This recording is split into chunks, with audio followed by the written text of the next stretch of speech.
Bonjour à tous et à toutes, alors je me devais de faire une petite vidéo sur la news de la journée.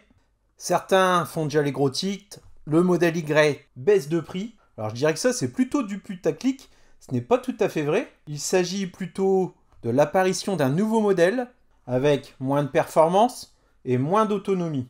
Donc forcément moins cher que le modèle Y grande autonomie ou performance. Et pour ceux qui titrent également que le modèle Y et à un prix fou, calmez-vous, hein. C'est quand même 49 990 euros. À cela, on pourra tout de même déduire 2000 euros de bonus écologique. Le point fort, cependant, c'est qu'il est livrable d'ici de la fin d'année, début d'année prochaine. Donc entre 6 à 8 mois, on va dire. Bien entendu, encore une fois, ce sont des estimations. Mais de nos jours, attendre 6 mois pour prendre livraison d'un véhicule, c'est presque rapide. Donc si vous le prenez sans option, vous pouvez le toucher à 47 990 euros. Je préfère nuancer quand même par rapport à tout ce que j'entends autour de moi. Moi, je trouve que ça reste une somme très importante pour un véhicule. Beaucoup de sites titrent prix incroyable, etc.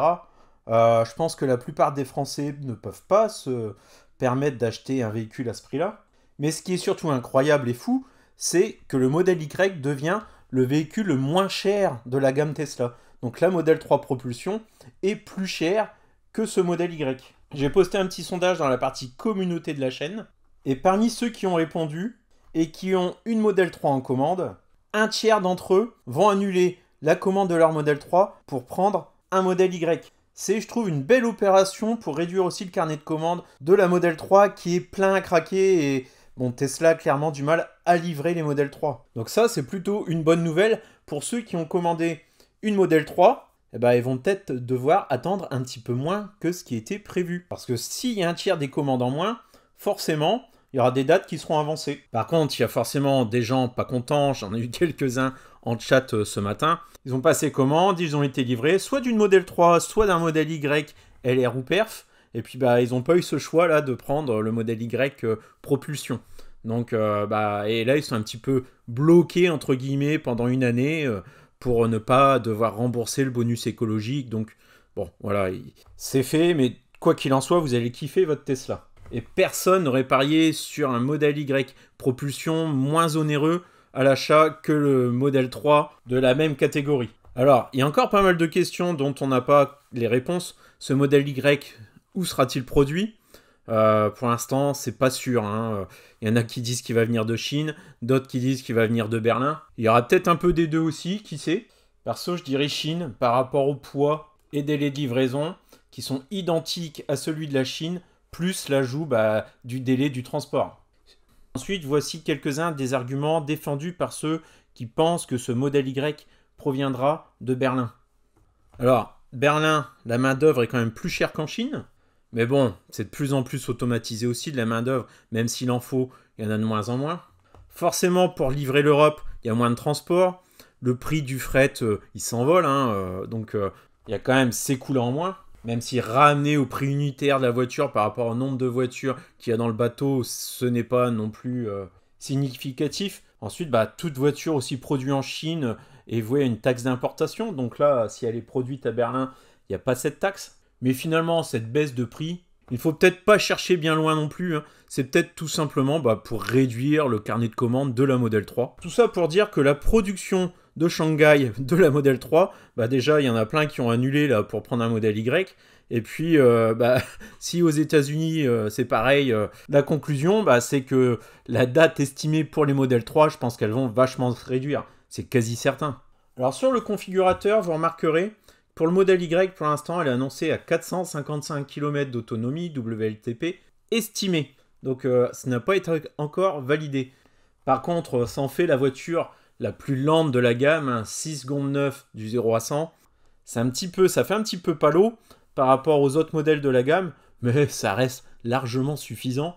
Et il n'y a pas non plus de quoi rougir face à la concurrence. Petite différence aussi, on peut remarquer sur le configurateur qu'il n'y a pas les anti-brouillards sur le modèle Y propulsion par rapport aux deux autres. Mais pour ce qui est de l'intérieur, il s'agit bien d'un modèle avec un intérieur premium et non pas partiel comme sur la modèle 3 propulsion. Au niveau de la batterie, on est sur un gros doute. Il pourrait s'agir d'une batterie structurelle de BYD, car en parallèle, il y a un nouveau document d'homologation qui est sorti Autant habituellement, donc on a une incrémentation.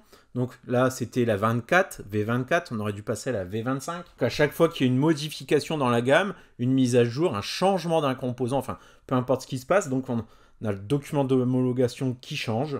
Et là, patatras, on repasse sur un V0. Donc ça veut dire qu'on n'a pas une mise à jour mineure, mais majeure. On a un changement structurel. Par contre, rien ne dit non plus que ces Tesla-là correspondent à ce document d'homologation-là. Pour attendre que les premiers numéros de série soient attribués à des acheteurs pour vraiment en avoir la certitude. Enfin, l'arrivée de ce modèle à ce tarif, je pense que ça va aussi faire baisser la cote de la Model 3 sur le marché de l'occasion. Il y a pas mal de personnes, je pense, qui vont revendre leur Model 3 pour acheter le Model Y, en essayant au passage de quasiment rien perdre.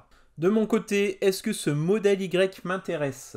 À première vue, je dirais non. Je trouve que c'est un véhicule quand même qui va consommer forcément plus que la Model 3 propulsion. Alors c'est pas du tout un problème d'autonomie, parce que bon, 450 km WLTP, en réel, vous serez à peu près certain d'en faire 300, et 300 km, c'est plus de 2 heures de conduite. Ce qui est donc largement suffisant par rapport à mon style de vie, parce qu'on s'arrête, on fait des poches, j'ai des enfants. Par contre, les kilowatts, ils se payent. Donc c'est un véhicule qui va consommer un petit peu plus que la Model 3. Il n'y a pas de secret, c'est un type SUV, il est plus haut, il va avoir plus de prise au vent, donc forcément c'est normal qu'il consomme un peu plus. Et moi je cherche vraiment un véhicule efficient. Alors je dis ça en comparaison à ma Model 3 parce qu'il est très certainement vachement mieux efficient que beaucoup d'autres véhicules sur le marché d'autres marques. Ensuite, le type SUV, je préfère les berlines. Je suis peut-être un vieux dinosaure, hein, mais la mode SUV, c'est pas trop mon truc. Alors ok, on a plus d'espace, mais dans ma Model 3, je n'ai jamais manqué d'espace. Donc, a priori, je resterai fidèle à ma Model 3. Bon, faut tout de même ne pas dire jamais. Que ce Model Y, faut le dire, il a quand même un coffre à rayons. Il y a de ça une année, j'avais encore un chien. J'avoue, un chien, 2 enfants, 2 adultes, la Model 3, c'est compliqué. Mon chien n'est plus de ce monde, il est parti un petit peu brutalement, enfin je ne vais pas vous raconter ma vie. Effectivement, si j'adopte à nouveau un chien, un jour peut-être, qui sait, Model Y serait mieux adapté pour l'emmener partout. Alors j'en profite justement, très bonne transition, pour dire que je serai présent le 4 septembre à Amiens, à l'événement de Car & Share au profit de la SPA. Il n'y a pas besoin de réservation, rien, juste se rendre sur place. Et là, vous pourrez acheter des tickets pour faire des baptêmes dans des voitures d'exception de tout type, de tout modèle. Donc on ira donc de la Ferrari à la Tesla. Et si c'est la Tesla qui vous intéresse, vous pourrez toujours aller faire un petit tour avec Bloody Cruz et Nikola Tesla. Allez, je vous dis à bientôt, puis peut-être qu'on se croisera du coup en physique à l'événement Cars & Share à partir de 10 h le dimanche 4 septembre. Allez, ciao!